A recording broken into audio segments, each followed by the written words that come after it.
Hello, and I hope this video finds you well. You know, our stories about our past define us. How we make sense of the things that have happened to us, both in the ways that we think about it ourselves and also how we retell it to others, has the power to trap or transform us. I'm Nikki Green, a sexual marital therapist, affairs expert, and the founder of the Academy of Lasting Love. And today I want to have a look at what impact our stories might have on us, especially if they're fractured and unexamined. I love that quote by Eli Wiesel, God made man because he loves stories. Whether we realize it or not, we are all natural storytellers because that's how we make sense of what's happened in our lives. And it's also how we communicate it to others. It's really helpful to understand that our personality is basically our life story.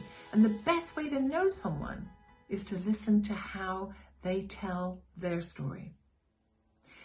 Bearing witness to story has served me well over the years, both as a therapist and in my own self-development, because instead of looking for pathology or what's wrong with my clients, it's allowed us both to understand that it's how we tell our story that keep us stuck or allow us to move forward regardless of what's happened to us.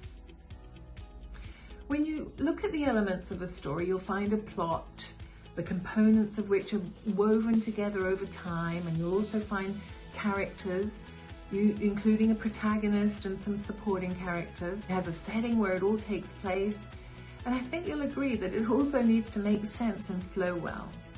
Think about your own life story. A series of chapters, settings, and characters who you impacted and who impacted you. In this story, how you portray yourself and the world around you is indeed who you are. It's how you identify yourself as you. It is your identity. And the important thing to understand is that these stories are a reflection of all the messages that you've received from yourself, your family, and your society about who you are and what the world is like. How do you cast yourself in your stories?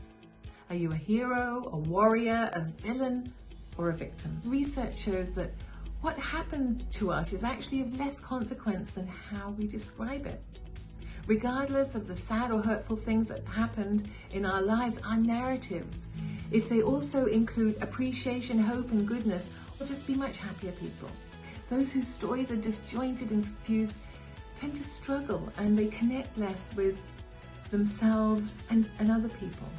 It's important that we create a life story that's cohesive and coherent. And the good news is that since we are the authors of our life story, we can at any time choose to change it.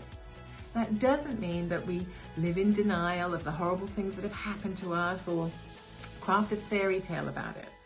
But it might mean recognizing how early events in your life cast you in a role that's impeding your ability to live as an authentic, empowered person. I've witnessed countless clients who were abused as children recognize how they keep themselves stuck by continuing to cast themselves as helpless victims in their life story. Their need to protect themselves from the people who were out to hurt them was valid and necessary at the time of the abuse, but it became their whole modus operandi, casting a shadow over all the chapters that followed, always and unconsciously looking for potential danger. Exploring further, they often saw how deeply it impacted their relationships, from being mistrustful of the people who were actually out to help them and emotionally unavailable to partners who wished to love them for fear of being hurt again. So how do you think that behavior that once served you so well might be getting in the way for you now? Even if we weren't deeply traumatized, none of us has escaped unscathed. All of us have some form of core wound that shows up consistently in our life story. They're caused by experiences in our family, at school, or with our friends or partners. This is what's helpful to know. The wounds tend to be on the periphery of our awareness, yet they have the power to fool us into believing that the way we perceive things is the absolute truth, as opposed to just being our unique perspective of the way things are based on our past experiences. If we ignore them or try and push them away, they just come back so much stronger.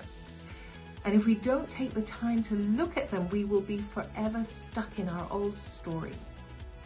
It's also helpful to realize, as Carl Rogers, the father of humanistic psychology, believes, that man is essentially good and productive and upward moving until he's been hurt or otherwise impeded. We're taught to mistrust or hate or to be hurtful because of the wounds that are inflicted on us as children. The most loving and healing thing we can do for ourselves is to bear witness to our pain and to accept any shameful things that we did as just being a result of it. We can choose to learn from it, forgive ourselves, and go forward, acting in ways that reflect the new role that we've chosen for ourselves. An important thing to keep in mind when choosing to move from the victim stance to the more self-empowered stance is to realize that actually both of these roles have boundaries, but they look very different. Join us live next Thursday when we'll explore how. Until next time, have a great week, and remember, keep it real.